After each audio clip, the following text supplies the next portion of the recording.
Et bienvenue pour ce nouveau tuto. Aujourd'hui, on va s'amuser à construire un nichoir pour les rouges-gorges version 2.0. Alors j'en profite également parce que tu pourras découvrir d'autres tutos sur différentes constructions de nichoirs, mais aussi découvrir le jardinage et l'apiculture au travers de la chaîne The Prof d'Ortie. Alors je te dis à tout de suite pour la construction et à très bientôt pour les autres vidéos. Alors c'est parti!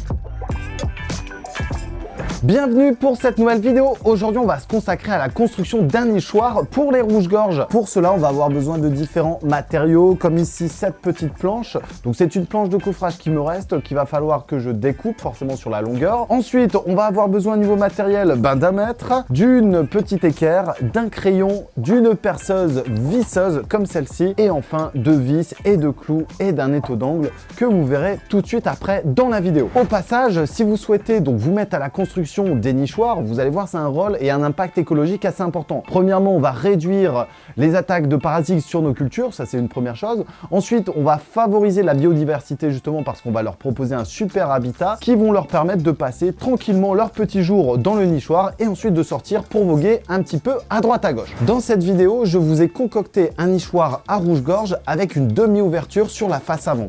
Vous allez voir, il est très simple de réalisation.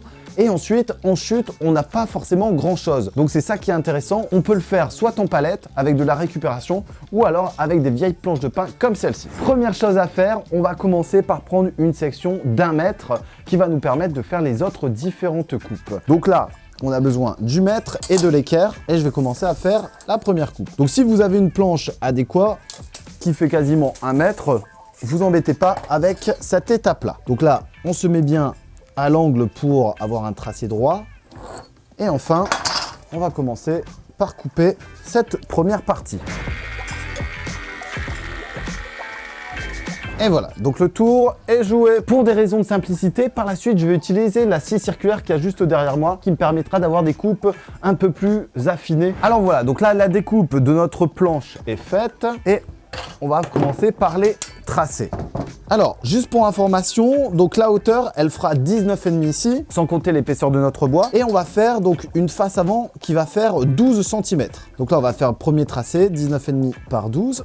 On vient tracer. Donc ça, c'est la face arrière. On écrit dessus, arrière, pour pas se tromper. Ensuite, on va faire les côtés également. Donc les côtés, on va essayer de rajouter quasiment 2 cm pour l'épaisseur du bois. Donc on va faire ici 12 plus 4, donc 16 et 32 forcément, comme on en a deux. Côté 1, côté 2. Je vais commencer à faire les découpes de ces deux planches et on se retrouve donc pour la suite.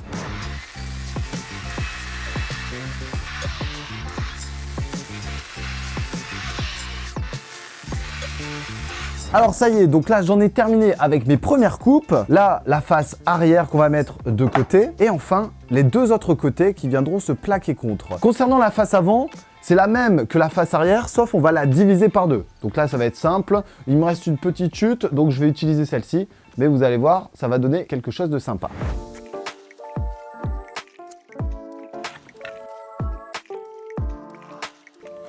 Voilà. Donc je sais qu'il faut que je supprime cette partie-là et cette partie-là.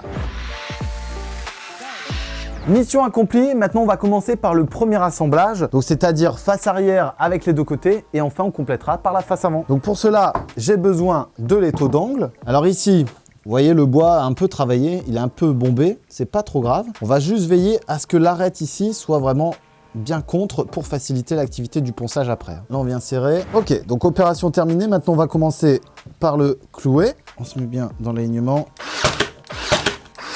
Voilà, opération terminée, donc on s'occupe maintenant de la placer sur l'étau d'angle, un peu comme ici.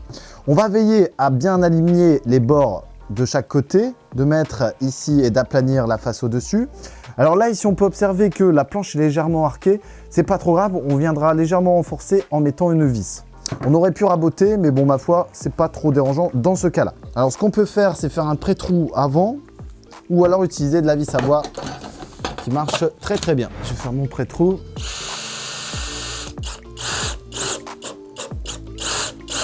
Alors la particularité de ce nichoir, c'est que le toit peut être fixe là-dessus parce qu'on a la facilité de nettoyer l'intérieur de ce nichoir. Donc là, c'est fait pour le premier côté. Et enfin, donc les 3 dernières vis qui viennent fixer les 2 derniers côtés. Ok, donc face, arrière et côté terminé. On va s'occuper maintenant de la partie avant. Et vous allez voir, c'est assez simple aussi. Donc là, ça vient se mettre à l'intérieur. On va venir fixer l'ensemble et le tour sera joué. Donc là, 2 vis suffiront. Et on corrigera l'alignement juste après. La même chose de l'autre côté. Et on a presque terminé son nichoir. Dans ce tuto, l'épaisseur du bois est de 22 mm. C'est pour ça que j'utilise de la visserie. Cependant, j'aurais pu prendre des grands clous. Ça sera à vous de voir et aussi en fonction de votre matériel. Donc là, maintenant, on va faire un débord. Donc, c'est-à-dire que le toit va arriver par-dessus et va légèrement déborder. Et par contre, l'avancée sera un petit peu exagérée. On va quasiment avoir 4 cm en plus. Donc là, ce que je vais faire, je vais laisser 2 cm de part et d'autre de mon côté. Et là, ici, mon avancée, ça sera l'épaisseur, donc c'est-à-dire 19,5. Sur la partie arrière, on est à 17. Donc, je vais laisser 2 cm de part et d'autre. Donc, ça fera 21 sur la longueur. Dernier coupe, c'est parti. Voilà. Donc là, maintenant, ça va donner quelque chose de ce genre-là. Hop. Donc là, je vais prendre mes dimensions pour mettre 2 cm de chaque côté. Voilà. Donc, dernier pré-trou.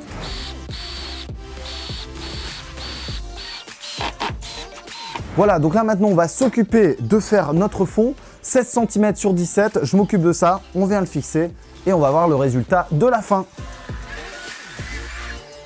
Et voilà, le tour est joué, donc j'ai mon fond. Moment de vérité, donc là on est pas mal du tout, hop, côté arrière, c'est parfait, donc ça va donner quelque chose comme ça.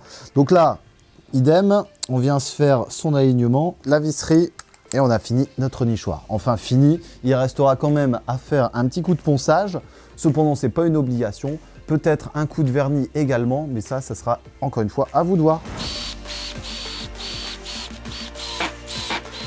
Voilà, opération terminée, ça donnera quelque chose de ce type-là. Là ici, objectif, un bon coup de ponçage sur la partie extérieure, ça va pas faire de mal. Et ensuite, un petit coup d'huile de lin, et on va pouvoir l'accrocher et regarder nos petits piou-piou. Allez, go, go, go, j'y vais.